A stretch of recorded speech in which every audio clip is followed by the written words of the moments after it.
Now, just finally last week, the specialist DWP complaints team have either worked out or come clean with us and owned up to the systemic error impacting many Scottish carers.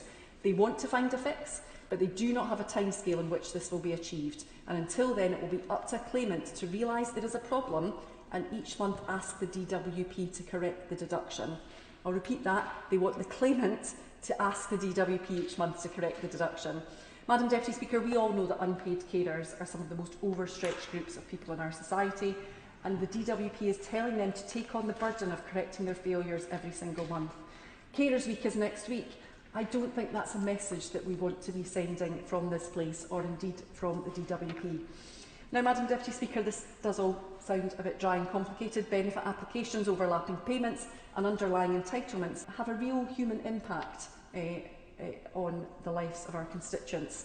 Having your universal credit payment reduced to nil when you have food to buy and bills to pay is very difficult. There is no buffer to help you out while you battle DWP to find out why, and I've seen constituents relying on credit cards for basics and going without to the detriment of their own health.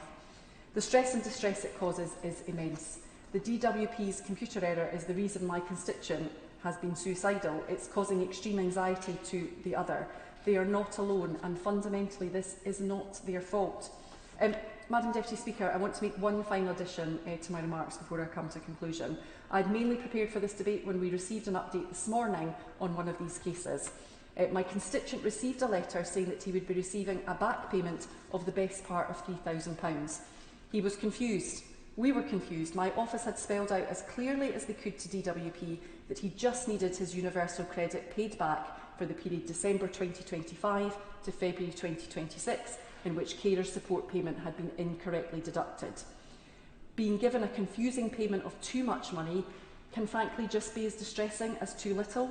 I cannot stress enough the fear of relying on the DWP, spending the money, and then being told that you have to repay it. I'm sure we all recognise that as constituency MPs. As it turns out, the DWP got it wrong again. Despite everything they've been told, despite the months of investigating the claim, they thought he had never received carer support payment, which he did until December, and had repaid him for the whole period of the deduction. So now a further investigation has to be carried out, and then my constituent will have to pay back over 2/3 of what he's just been paid, and he needs to keep that money until then. I'm really sorry, but I just find that unacceptable. What on earth is going on? Madam Deputy Speaker, my constituents spotted the problem, came to my office, and after months and back and forth, we've understood it. But there are over 30,000 carers across Scotland who have this underlying entitlement and could be missing out on universal credit as a result. It's been a battle to get to where we are today, and I wouldn't be surprised if many carers in Scotland, if told by the DWP that the best thing to do would be to give up their underlying entitlement to this payment, would do so and give it up. And there are consequences to that decision. So I therefore hope the Minister can use his time to set out what the Department is doing to ensure its staff properly know about and understand Scottish benefits, what engagement his Department is having with the Scottish Government in relation to ensuring how we can get that working together, and to refer to the Honourable Member for Strangford, making sure that that happens on a UK basis, and what their current understanding of the underlying error is, what steps are being taken to fix it, and what the timescale for this will be, and crucially, what steps are being taken to identify carers being underpaid or wrongly advised to drop their entitlement, and to offer proper support while these errors are rectified. Thank you, Madam Deputy Speaker.